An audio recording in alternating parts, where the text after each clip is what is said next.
Hi everyone, welcome back to our channel. First of all అందరికీ good morning అండి. ఒక good news ఏంటంటే SSC MTS and వల్ల notification అయితే రిలీజ్ అయిందండి. నిన్న నైటే రిలీజ్ అయింది. బట్ ఏంటంటే మార్నింగ్ నేను వీడియో చేయడం అయితే జరుగుతుంది. సో దీనికి సంబంధించి టోటల్ ఈసారి వేకెన్సీస్ చాలా మంచి వేకెన్సీస్ 8,326 వేకెన్సీస్ ఉండడం అయితే జరిగింది. ఇందులో ఎంటీఎస్లు 4,887, హవల్దార్ వచ్చేసి 3,439 వేకెన్సీస్. సో దీనికి సంబంధించి qualification, age limit, selection process అన్నీ ఒకసారి బ్రీఫ్గా చూద్దాం. యాక్చువల్గా నేను ఇవన్నీ ఆల్రెడీ డీటెయిల్గా కూడా ఎక్స్ప్లెయిన్ చేశాను మీకు. ఒకసారి అది కావాలంటే మీకు ఏమన్నా డౌట్ ఉంటే ఒకసారి ఎంటీఎస్ హవల్దార్కి సంబంధించి ప్లేలిస్ట్ డిస్క్రిప్షన్లో ఇస్తాను, ఒకసారి అయితే చూసుకోండి. ఓకే ఫ్రెండ్స్, దీనికి సంబంధించి ఇక మెయిన్ డీటెయిల్స్ ఒకసారి అయితే చూసుకుందాం. ముందుగా వచ్చేసి ఆన్లైన్ అప్లికేషన్ స్టార్టింగ్ డేట్ వచ్చేసి 27/6/2024. నిన్న నైట్ నోటిఫికేషన్ వచ్చింది 9:40కి. నిన్న నైట్ నుంచి ఆన్లైన్ అప్లికేషన్ అనేది స్టార్ట్ అయింది. ఓకే, లాస్ట్ డేట్ వచ్చేసి 31/7/2024, అంటే జూలై 31 వరకు అవకాశం ఇవ్వడం అయితే జరిగింది.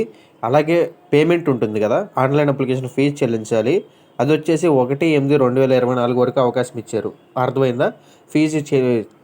మనకి ఫీజు కట్టడానికి మీకు ఈ ఫీజు ఏంటంటే అన్రిజర్వ్డ్ ఓబీసీ ఈడబ్ల్యూఎస్ కేటగిరీకి చెందిన మేల్ క్యాండిడేట్స్ ఎవరైతే ఉంటారో వారికి మాత్రమే 100 రూపీస్ ఫీజు అయితే ఉంటుంది.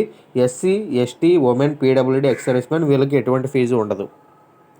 ఇక నెక్స్ట్, మీరు ఏదైనా మిస్టేక్ కనుక చేస్తే ఇక్కడ అప్లికేషన్కి సంబంధించి ఎడిట్ ఆప్షన్ కూడా ఇచ్చారు. ఆ ఎడిట్ ఆప్షన్ వచ్చేసి ఆగస్టు 16, ఆగస్టు 17 2 తారీఖులు ఇవ్వడం అయితే జరిగింది. ఆగస్టు 16, 17 మీరు ఏదైనా మిస్టేక్ చేస్తే ఎడిట్ కూడా చేసుకోవచ్చు. అలాగే కంప్యూటర్ బేస్డ్ ఎగ్జామినేషన్ వచ్చేసి అక్టోబర్, నవంబర్లో ఉంటుందని చెప్పడం అయితే జరుగుతుంది. పర్టికులర్గా డేట్స్ అయితే ఏమీ అనౌన్స్ కాలేదు. అక్టోబర్, నవంబర్లో అయితే ఉంటుంది. డేట్స్ కూడా అనౌన్స్ అయిన తర్వాత చెప్తాను. ఒక్క సిబిటీ ఎగ్జామే ఉంటుంది. ఒక్క సిబిటీ ఎగ్జామ్ పాస్ అయితే చాలు, జాబ్ వస్తుంది. ఇక దీనికి సంబంధించి వేకెన్సీస్ ఒకసారి చూసుకున్నట్టయితే ఎంటీఎస్ వచ్చేసి 4,887 వేకెన్సీస్ ఉండడం అయితే జరిగింది. హవల్దార్ వచ్చేసి ఇది CBIC, central board of indirect taxes and customs, అలాగే CBN, central bureau of narcotics, ఈ రెండింటిలో కలిపి 3,439 వేకెన్సీస్ అయితే ఉన్నాయి. ఇక ఏజ్ లిమిట్ విషయానికి ఒకసారి చూసుకుందాం. ఇక్కడ ఏజ్ లిమిట్ వచ్చేసి 2 విధాలుగా మీకు ఏజ్ లిమిట్ అయితే ఉంటుంది. ఓకే, ఆ 2 విధాలుగా ఉన్న ఏజ్ లిమిట్ గురించి మీకు ఎక్స్ప్లెయిన్ చేస్తాను. కొన్ని పోస్టులకు వచ్చేసి 18-25 ఇయర్స్, కొన్ని పోస్టులకు వచ్చేసి 18-27 ఇయర్స్. ఇక్కడ 18-25 ఇయర్స్ వచ్చేసి మీకు ఏదైతే మీకు క్లారిటీగా చెప్తున్నా, జాగ్రత్తగా వినండి. ఫర్ ఎంటీఎస్ ఏదైతే ఎంటీఎస్ ఉద్యోగాలు ఉన్నాయో, మల్టీ టాస్కింగ్ స్టాఫ్ ఉద్యోగాలు, వాటికి 18-25 ఇయర్స్. అర్థమైందా? అలాగే 18-27 వచ్చేసి havildar in CBIC, central board of indirect taxes and customs, అలాగే CBN, central bureau of narcotics, ఈ 2 డిపార్ట్మెంట్లో హవల్దార్కి, అలాగే department of revenue and few posts in MTS in various departments, అంటే మీకు కొన్ని రకాల డిపార్ట్మెంట్లో ఎంటీఎస్ ఉద్యోగాలకు కూడా 18-27 వరకు పెట్టడం అయితే జరిగింది. 18-25 ఇయర్స్ వాటి మధ్య ఏజ్ లిమిట్ ఒకసారి చూసుకున్నట్టయితే మీకు ఇక్కడ వచ్చేసి 2/8/1999 టు 1/8/2006 ఈ మధ్యలో మీరు జన్మించి ఉంటే మీరు 18-25 ఉన్న వాటికి ఎలిజిబుల్ అవుతారు. అలాగే దీనికి సంబంధించి ఒకసారి చూసుకున్నట్టయితే 18-27 వరకు 2/8/1997 టు 1/8/2006 ఈ మధ్యలో మీరు జన్మించి ఉంటే మీరు ఈ పోస్టులకి ఎలిజిబిలిటీ వచ్చినట్టు. అర్థమైందా? ఇదొకటైతే గుర్తుపెట్టుకోండి. ఇక ఎస్సీ, ఎస్టీ వారికి వచ్చేసి 5 ఇయర్స్ ఏజ్ రిలాక్సేషన్ అదనంగా ఇచ్చారు. ఓబీసీ వారికి వచ్చేసి 3 ఇయర్స్ ఏజ్ రిలాక్సేషన్ అయితే ఉంటుంది యాజ్ పర్ గవర్నమెంట్ రూల్స్ ప్రకారం. అర్థమైందా? ఇదొకటైతే గుర్తుపెట్టుకోండి. ఇక దీనికి సంబంధించి ఎసెన్షియల్ ఎడ్యుకేషనల్ క్వాలిఫికేషన్, కావాల్సిన మినిమం ఎడ్యుకేషనల్ క్వాలిఫికేషన్ వచ్చేసి 10th క్లాస్ పాస్ అయితే సరిపోతుంది. అర్థమైందా? మీరు ఓపెన్గా పాస్ అయినా పర్లేదు, 10th క్లాస్ ఓపెన్ బోర్డులో రెగ్యులర్గా పాస్ అయినా పర్లేదు. ఇక్కడ గ్రేడ్తో కూడా సంబంధం లేదు. జస్ట్ మీ దగ్గర 10th క్లాస్ పాస్ అయిన సర్టిఫికేట్ ఉంటే సరిపోతుంది. దీనికి సంబంధించి మీకు 10th క్లాస్ అనేది 1/8/2024, అంటే ఆగస్టు 1 కల్లా 10th క్లాస్ అయితే పాస్ అయిపోయి ఉండాలి. ఆబ్వియస్లీ ఇప్పుడు ఉన్న వాళ్ళు డిగ్రీలు, ఇంటర్ మ్యాక్సిమం ఇలా చేసిన వాళ్ళు ఎంటీఎస్కి అప్లై చేస్తారు కాబట్టి నో డౌట్. ఇక అప్లికేషన్ ఫీజు ఒకసారి చూసుకున్నట్టయితే దీనికి సంబంధించి 100 రూపాయల అప్లికేషన్ ఫీజు అయితే ఉంటుందండి. ఇది కూడా ఎవరు పే చేయాలంటే అన్రిజర్వ్డ్, ఓబీసీ, ఈడబ్ల్యూఎస్ ఈ 3 కేటగిరీలో ఉన్న మేల్ క్యాండిడేట్స్ మాత్రమే పే చేయాలి. ఎవరైతే ఉమెన్స్, అలాగే scheduled caste and scheduled tribes అంటే ఎస్సీ, ఎస్టీ వారు, అలాగే పీడబ్ల్యూడీ కేటగిరీ వారు, అలాగే ఎక్స్ సర్వీస్ మెన్స్ వీళ్ళు ఎటువంటి ఫీజు పే చేయ అవసరం లేదు. మీరు మామూలుగా ఉచితంగా అప్లై చేసుకోవచ్చు. ఇక దీనికి సంబంధించి ఎగ్జామ్ సెంటర్స్ ఎక్కడెక్కడ ఉంటాయంటే ఆంధ్రప్రదేశ్ అండ్ తెలంగాణ వారికి ఆంధ్రప్రదేశ్లో వచ్చేసి చీరాల, గుంటూరు, కాకినాడ, కర్నూలు, నెల్లూరు, రాజమండ్రి, తిరుపతి, విజయనగరం, విజయవాడ, విశాఖపట్నం, అలాగే తెలంగాణ వరకు వచ్చేసి హైదరాబాద్, కరీంనగర్, వరంగల్ ఇక్కడ ఎగ్జామ్ సెంటర్స్ ఉండడం అయితే జరిగింది. ఇక దీనికి సంబంధించి సెలక్షన్ ప్రాసెస్ ఒకసారి చూసుకున్నట్టయితే కంప్యూటర్ బేస్డ్ ఎగ్జామినేషన్ అయితే ఉంటుందండి. ముందుగా మీకు ఒకసారి చెప్తున్న జాగ్రత్తగా వినండి. మీరు ఎంటీఎస్కి మాత్రమే అప్లై చేసుకుంటే, అంటే ఇక్కడ అప్లై చేసుకుంటామంటే మీరు ఎప్పుడైతే అప్లై చేస్తారో మీరు ప్రిఫరెన్స్ ఇచ్చేసుకుంటారండి. ప్రిఫరెన్స్ అడుగుతారు, దాదాపు ఒక 60 చోట్ల ప్రిఫరెన్స్ ఇవ్వాలి మీరు. అర్థమైందా? మీకు ఎంటీఎస్కి మాత్రమే ప్రిఫరెన్స్ ఇచ్చారనుకోండి, హవల్దార్ ఇవ్వలేదనుకోండి, మీకు ఎంటీఎస్ అయితే ఒక ఎగ్జామ్ మాత్రమే ఉంటుంది. ఎగ్జామ్లో మీకు మెరిట్ వస్తే కనుక జాబ్ వచ్చేసినట్టే. అర్థమైందా? అదే హవల్దార్కి ప్రిఫరెన్స్ ఇచ్చారనుకోండి, మీకు అక్కడ పీఈటీ అండ్ పిఎస్టీ ఉంటుంది. అదొకటైతే గుర్తుపెట్టుకోండి. ఎగ్జామ్ తర్వాత మీకు దాని గురించి కూడా చెప్తాను ఇప్పుడు. ఓకే, దీనికి సంబంధించి ముందుగా మరి ఇందులో ఒకసారి ఎగ్జామ్ ప్యాటర్న్ చూసుకున్నట్టయితే సెషన్ 1, సెషన్ 2 అయితే ఉంటాయి. సెషన్ 1 వచ్చేసి న్యూమరికల్ అండ్ మ్యాథమెటికల్ ఎబిలిటీ 20 క్వశ్చన్లు అయితే వస్తాయి, 60 మార్కులు. ఇక్కడ ఒకసారి చూడండి, ఒక క్వశ్చన్ కరెక్ట్ అయితే మీకు 3 మార్కులు అయితే వస్తాయి. ఇక్కడ నెగిటివ్ మార్కింగ్ లేదండి సెషన్ 1లో. ఇది ఓన్లీ క్వాలిఫైయింగ్ నేచరే. మీ కేటగిరీ వైజ్ క్వాలిఫై అయితే చాలు. నేను ఆల్రెడీ దీని గురించి కూడా మన ఛానల్లో ఒకసారి ఎక్స్ప్లెయిన్ చేశాను. డిస్క్రిప్షన్ వీడియోస్లో ఒకసారి ఉంటాయి, చూడండి. అంటే ఎన్నెన్ని మార్కులు రావాలి ఏంటి అనేది నేను ఎక్స్ప్లెయిన్ చేశాను. అలాగే నెక్స్ట్ వచ్చేసి రీజనింగ్ ఎబిలిటీ. ఓకే, అలాగే reasoning ability and problem solving ఇది వచ్చేసి 20 క్వశ్చన్లు అయితే వస్తాయి, 60 మార్కులు.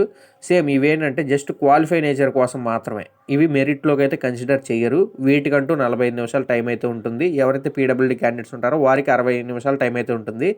ఈ సెషన్ 2 కూడా సెషన్ 1, సెషన్ 2 ఒకే రోజు ఉంటాయి. సెషన్ 2 వచ్చేసి మీకు సెషన్ 1 అయిపోయిన 1 నిమిషానికి సెషన్ 2 అయితే ఓపెన్ అవుతుంది. అర్థమైందా? ఇదొకటైతే గుర్తుపెట్టుకోండి ఎగ్జామ్లో. ఓకే, దీంట్లో వచ్చేసి సెషన్ 2లో జనరల్ అవేర్నెస్, అలాగే ఇంగ్లీష్ లాంగ్వేజ్ అండ్ కాంప్రహెన్షన్ వీటి నుంచి అయితే ఉంటాయి. జనరల్ అవేర్నెస్ వచ్చేసి 25 క్వశ్చన్లు, 75 మార్కులు. ఇంగ్లీష్ కాంప్రహెన్షన్ నుంచి వచ్చేసి 25 క్వశ్చన్లు, 75 మార్కులు. సో ఇక్కడ ఏంటంటే ఈ 75+75 ఏవైతే 75+75 150 మార్కులు ఉన్నాయో ఇవి మాత్రమే మీకు జాబుని డిసైడ్ చేస్తాయండి. అర్థమైందా? మీకు ఇవి మాత్రమే జాబుని డిసైడ్ చేసేవి. ఇదొకటైతే గుర్తుపెట్టుకోండి. మీరు బాగా ప్రిపేర్ అయ్యేది ఏమన్నా ఉందా అంటే ఇక్కడ మాత్రమే ప్రిపేర్ అవ్వాలి. అర్థమైందా? మీకు 150కి గాను కనీసం ఒక 135 అన్నా రావాలి, అప్పుడు జాబ్ వచ్చే ఛాన్సెస్ అయితే ఉంటాయి. 135 రావాలంటే ఇక్కడ 25+25 అంటే 50 క్వశ్చన్లు కనీసం 45 క్వశ్చన్లు కరెక్ట్ పెట్టాలి. ఆ కెపాసిటీ మీకు ఉండాలి, అప్పుడే జాబు సాధించడానికి అవకాశం అయితే ఉంది. దీనికి గాను మీకు 45 నిమిషాలు అయితే ఇస్తారు. ఎవరైతే పీడబ్ల్యూడీ క్యాండిడేట్స్ ఉన్నారో వారికి వచ్చేసి 60 నిమిషాల టైం అయితే ఉంటుంది వారికి. అర్థమైందా? వాళ్ళు స్క్రైబ్ని కూడా యూజ్ చేసుకోవచ్చు. అంటే అదర్ పర్సన్, స్క్రైబ్ అంటే ఏంటి? అదర్ పర్సన్ ఎవరో ఒకరిని పక్కన తీసుకెళ్ళవచ్చు వాళ్ళ వెంట, పీడబ్ల్యూడీ క్యాండిడేట్స్. ఇదొకటైతే గుర్తుపెట్టుకోండి. ఇక నెక్స్ట్ చూసుకున్నట్టయితే నెగిటివ్ మార్కింగ్. ఇక్కడ నెగిటివ్ మార్కింగ్ వచ్చేసి సెషన్ 1లో నెగిటివ్ మార్కింగ్ అయితే లేదండి. అర్థమైందా? ఏదైతే అర్థమెటిక్, రీజనింగ్ ఉన్నాయో అందులో మీరు అన్ని క్వశ్చన్లు అటెంప్ట్ చేసేసుకోవచ్చు. ఇక్కడ ఒక్క నెగిటివ్ మార్కింగ్ కూడా ఏం లేదు, ఏం కట్ చేయరు. అర్థమైందా? సెషన్ 2 ఉంది కదా, ఆ సెషన్ 2లో వచ్చేసి నెగిటివ్ మార్కింగ్ ఉంది. అది ఎంత అంటే 1/3 నెగిటివ్ మార్కింగ్ అయితే ఉంటుందండి. ఒక క్వశ్చన్ కరెక్ట్ అయితే మీకు 3 మార్కులు ఇస్తారు. అదే ఒక క్వశ్చన్ రాంగ్ అయితే మీకు 1 మార్క్ అనేది కట్ చేస్తారు. అర్థమైందా? ఇదొకటైతే గుర్తుపెట్టుకోండి. మీకు ఇదే కీలకం. అర్థమెటిక్, రీజనింగ్ అనేది ఏమి ఉండదు, అది చాలా ఈజీగా చేసుకోవచ్చు. మీరు కేటగిరీ వైజ్ ఈజీగా క్వాలిఫై అయిపోవచ్చు. అందులో కూడా ఫెయిల్ అయ్యే వాళ్ళు చాలా తక్కువ మంది ఉంటారు. ఏదైతే మనకి జీకే అండ్ జిఎస్ ఇంగ్లీష్ ఉందో మీకు మెరిట్ని డిసైడ్ చేసేది ఇదే. ఇదొకటైతే గుర్తుపెట్టుకోండి. అందులోనే నెగిటివ్ మార్కింగ్ ఉంది, 1/3 నెగిటివ్ మార్కింగ్ ఉంది. ఒక క్వశ్చన్ కరెక్ట్ చేస్తే మీకు 3 మార్కులు, అదే ఒక క్వశ్చన్ రాంగ్ చేస్తే మీకు 1 మార్క్ అనేది కట్ చేస్తారు. నేను దీని గురించి ఫుల్ డీటెయిల్స్ మన ఛానల్లో ఎక్స్ప్లెయిన్ చేశాను. డిస్క్రిప్షన్లో వీడియో ఉంటుంది, ఒకసారి చూడండి.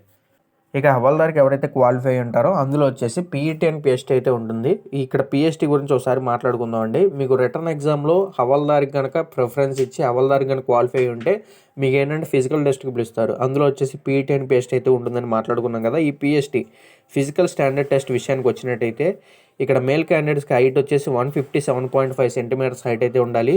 ఎవరైతే ST, okay, schedule tribe ST candidates ఉన్నారో వాళ్ళకు వచ్చేసి 5 సెంటీమీటర్స్ రిలాక్సేషన్ అయితే ఉంటుంది. అంటే వాళ్ళు 152.5 సెంటీమీటర్స్ ఉంటే సరిపోతుంది.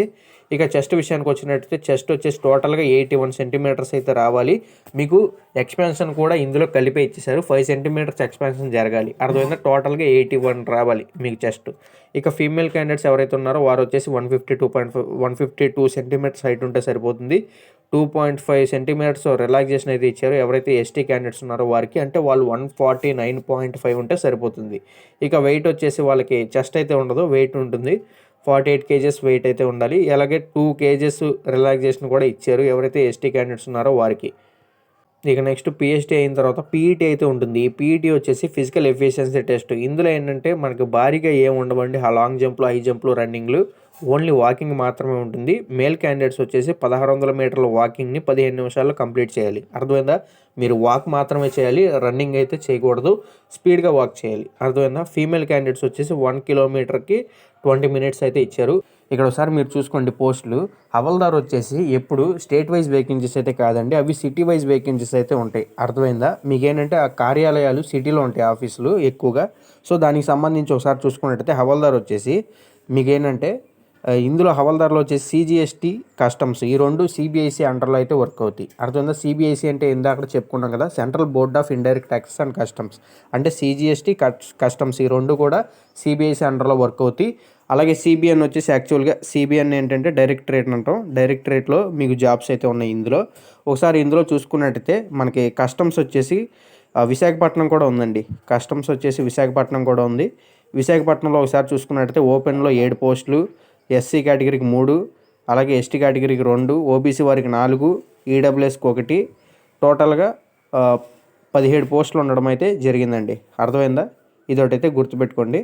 అలాగే సిజిఎస్టీ మనకేంటంటే సిజిఎస్టీ వచ్చేసి ఆఫీస్ వచ్చేసి అది హైదరాబాద్లో కూడా ఉంది. అందులో వచ్చేసి ఓపెన్లో 133 ఉన్నాయి. ఈసారి మనకి ఇందులో బాగా వేకెన్సీస్ కేటాయించారు. ఎస్సీ కేటగిరీకి వచ్చేసి 62, ఎస్టీ వారికి వచ్చేసి 27, ఓబీసీ వారికి వచ్చేసి 87, ఈడబ్ల్యూఎస్కి వచ్చేసి 30, టోటల్గా 339 వేకెన్సీస్ ఉండడం అయితే జరిగింది. ఇందులో ఎక్స్ సర్వీస్మెన్కి వచ్చేసి 34 వేకెన్సీస్ అయితే కేటాయిస్తున్నారు. సో మీకు ఏంటంటే ఎవరైతే సిబిఐసి అది హవల్దార్కి అప్లై చేసుకుందాం అనుకునే వాళ్ళు ముందు హైదరాబాద్ ప్రిఫరెన్స్ పెట్టుకోండి, ఆంధ్రప్రదేశ్ అండ్ తెలంగాణ వరకు. సో మొత్తానికి డీటెయిల్స్ అయితే ఇవి. మీకు ఈ అఫీషియల్ నోటిఫికేషన్ వచ్చేసి ఎస్ఎస్సి వెబ్సైట్లో అయినా చూడండి, లేదంటే మన టెలిగ్రామ్ ఛానల్లో కూడా ప్రొవైడ్ చేశాను. టెలిగ్రామ్ ఛానల్ లింక్ డిస్క్రిప్షన్లో ఇచ్చాను, ఒకసారి అయితే చెక్ చేయండి. మీకు ఏమైనా డౌట్ ఉంటే కామెంట్ చేయండి. మళ్ళీ నెక్స్ట్ వీడియో అయితే కలుసుకుందాం.